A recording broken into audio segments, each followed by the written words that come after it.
कश्यप गोत्रा के ऋषि विभांडक देवताओं के समान तेजस्वी थे और हमेशा कठोर तपस्या में लीन रहते थे। एक दिन जब वे जल में स्नान कर रहे थे, तभी उनकी दृष्टि देवलोक के सबसे सुंदर अप्सरा उर्वशी पर पड़ी। वह अलौकिक सौंदर्या से संपन्न थी। उसके स्वर्गीय आभा और मनमोहक रूप को देखकर वर्षों से तपस्या में विभांडक मुनि के मन भी विचलित हो गया और उनका वीर्य संकलित होकर जल में गिर गया। उसी समय नदी के किनारे एक हिरनी पानी पीने आई और पानी के साथ उसे वीर्या को भी पी गई, जिसे वह गर्भवती हो गई। ये हिरनी पूर्व जन्म में एक देव कन्या थी, जिसे किसी कारणवश ब्रह्मदेव जी ने शराप दिया था। साथ हाय यह भी कहा था कि वह एक मुनि को जन्म देने के बाद शराप से मुक्त हो जाएगी। महर्षि विभांडक मुनि ऋष्यशृंग का जन्म यूज हिरनी के गर्भ से हुआ और वह शराब मुक्त होकर स्वर्ग लोक चली गई। वे सदा वन में रहाकर तपस्या करते थे और अपने पिता के अलावा कभी किसी दूसरे मनुष्य को नहीं देखा। इसीलिए उसका मन ब्रह्मचार्य में लगा रहता था। अंगा देश में राजा रोमपाद का शासन था। एक बार राजा रोमपाद से कोई भूल हो गई, जिससे इंद्रदेव नाराज हो गए और उनके राज्य में भयंकर सूखा पड़ गया।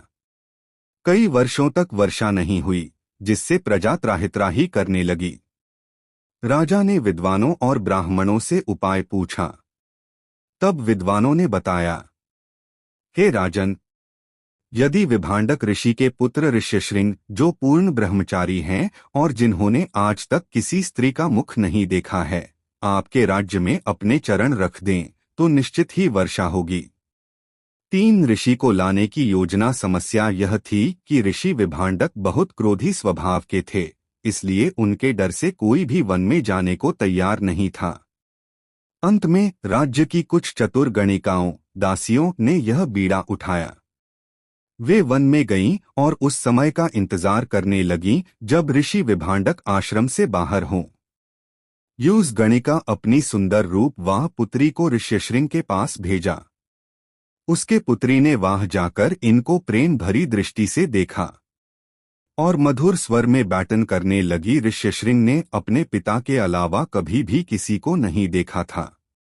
बहुत सुंदर स्त्री को देखकर वह मोहित हो गए और उससे पूछने लगे कि वह कहाँ से आए है और उसका आश्रम कहाँ है। गणिका की पुत्री ने बताया कि उसका आश्रम यहाँ से 3 योजन दूर है। उसने ऋष्यशृंग को स्वादिष्ट फल खिलाए। ऋष्यशृंग बहुत प्रसन्न हुए और उसके साथ खेलने लगे। ओ स्त्री अपने रूप और व्यवहार से ऋष्यशृंग मोहित करके वापस आने का बहाना बनाकर चले गए। उसके जाने के बाद ऋष्यशृंग का मन उदास हो गया और वह उसी के बारे में सोचने लग गए।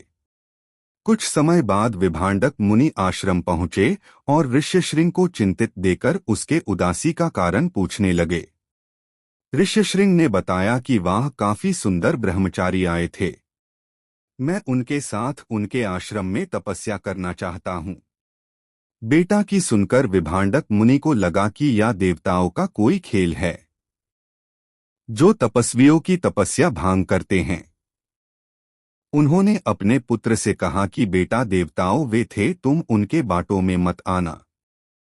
और वह वाहन से चले गए। एक दिन जब विभांडक ऋषि फल लेने के लिए जंगल में गए, तब वह गणिका दोबारा ऋष्यशृंग के पास आए।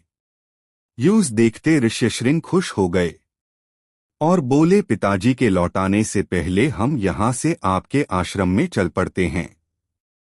गणिका ने चतुराई से उन्हें नाव पर बिठा लिया और अंग देश की ओर चल पड़ी। जैसे ही ऋष्यशृंग ने अंग देश में पैर रखा, आकाश में काले बादल छा गए और मूसलाधार वर्षा होने लगी।